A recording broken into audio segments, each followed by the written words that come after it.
Hola, muy buenas tardes, profesora de obstetricia normal Mar Miguel, colegas. Quien les habla es Torres Jennifer, junto a mi compañero Wesley Couto.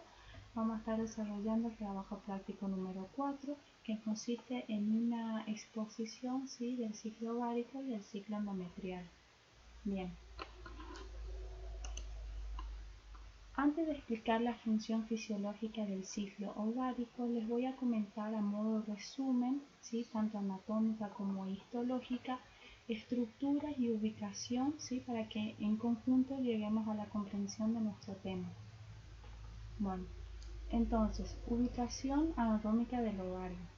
Como todos conocen, estos son los 9 cuadrantes del abdomen, El ovario se va a encontrar en la fosa ilíaca derecha y en la fosa ilíaca izquierda. Son dos ovarios, derecho e izquierdo.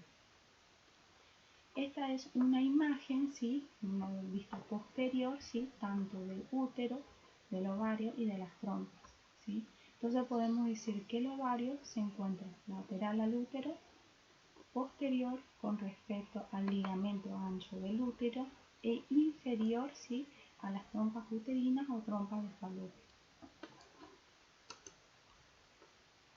Bien, como todos sabemos, la función del ovario consiste en dos. La primera es la de producir las hormonas sexuales femeninas, que son el estrógeno y la progesterona, y la liberación del ovocito 2 en el proceso que ya conocemos, que es la ovulación. Bueno, entonces el ovario, esto es un corte de un ovario, como dice ahí, consiste en una corteza ovárica, que es esto de acá, y una médula que es central.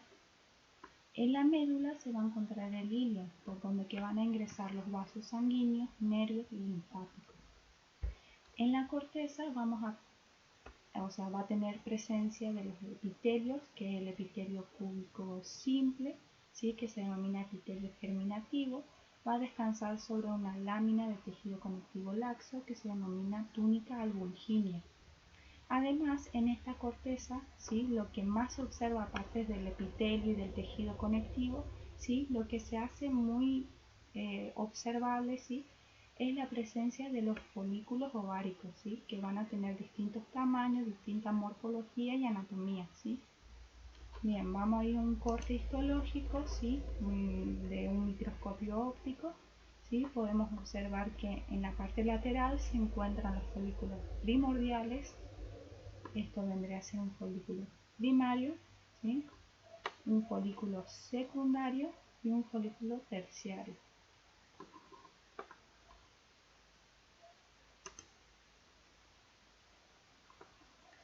Bien, ahora, para entrar un poquito en la fisiología del ciclo ovárico, bueno, le vamos a presentar a la glándula, que es la hipófisis, que se encuentra en la cilia turca del hueso del fenoides, en el cráneo.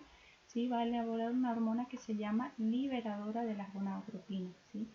Esta se va a encargar de regular las secreciones cíclicas de la folículo estimulante y de la luteinizante. La folículo estimulante actúa sobre el ovario y en cada ciclo promueve la secreción de estrógeno e induce al crecimiento de los folículos.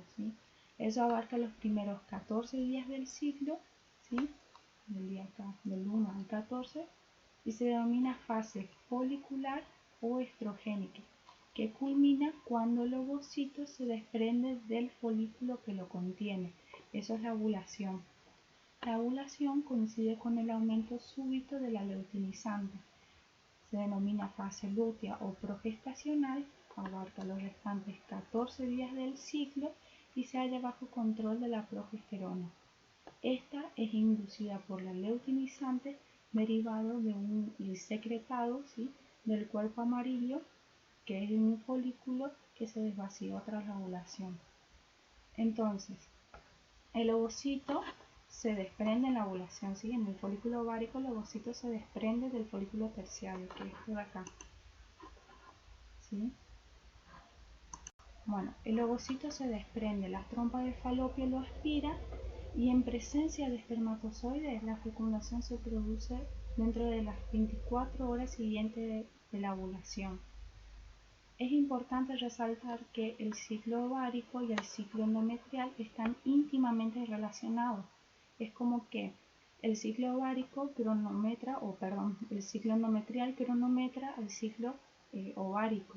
Es decir, que el ciclo endometrial, va a depender de la secreción de estas dos hormonas para determinar la capa funcional del endometrio, para determinar en qué fase se encuentra. ¿Sí? Ahora le voy a hacer el paso de la palabra a mi compañero para que termine de explicar en qué consiste el ciclo endometrial.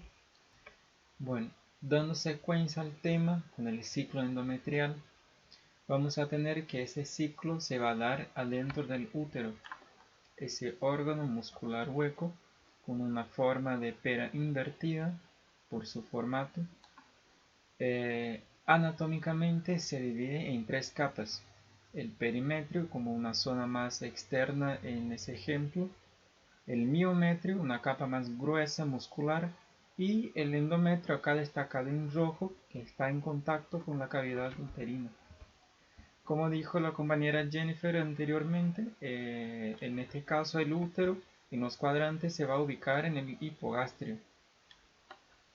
Ahora pasando a esa otra imagen, tenemos que el endometrio histológicamente va a presentar un epitelio cilíndrico simple. Este epitelio cilíndrico simple también presenta glándulas uterinas secretoras. A su vez, se divide en dos capas: la capa basal, que va a estar en contacto íntimo con el miometrio, que en esta otra imagen sería esa parte muscular gruesa, y una capa funcional, que va a ser la capa que va a sufrir modificaciones durante todo el largo del ciclo endometrial. Bueno, el ciclo endometrial consta de 4 fases: la menstruación, la fase proliferativa, la fase secretora y la fase isquémica. Bueno, acá hay una línea del tiempo de 28 días, lo que sería el ciclo de una mujer regular. Esta parte del dibujo sería una representación, ¿sí?, de la capa basal del endometrio, y lo demás sería la capa funcional del endometrio, la capa que va a sufrir modificaciones durante el ciclo endometrial. Bueno, el primer día de menstruación coincide con el primer día del ciclo endometrial, donde la capa funcional del endometrio se desprende, ocasionando una hemorragia que dura de 3 a 5 días. Luego se inicia la fase proliferativa, que se va a iniciar al terminar la fase de menstruación y termina con la ovulación. La fase proliferativa está regulada por los estrógenos y la capa funcional del endometrio se va a regenerar. Luego se inicia la fase secretora, que está regulada por la progesterona. Se inicia desde la ovulación hasta la próxima menstruación. En esta fase, la capa funcional del endometrio se engruesa por la presencia de secreciones glandulares y su tejido intersticial se edematiza. Lo que pasa en esta fase es que si el óvulo fue fecundado, es ideal para implantarse el embrión y ahí se va a nutrir. Luego inicia la fase isquémica, donde si el óvulo sí fue fecundado, el cuerpo amarillo sigue segregando la progesterona, la capa funcional del endometrio se mantiene hasta la fecha de parto. Ahora, si el óvulo no fue fecundado, el cuerpo amarillo deja de segregar la progesterona, la capa funcional del endometrio se desprende, se palidece y inicia una nueva menstruación y un nuevo ciclo endometrial.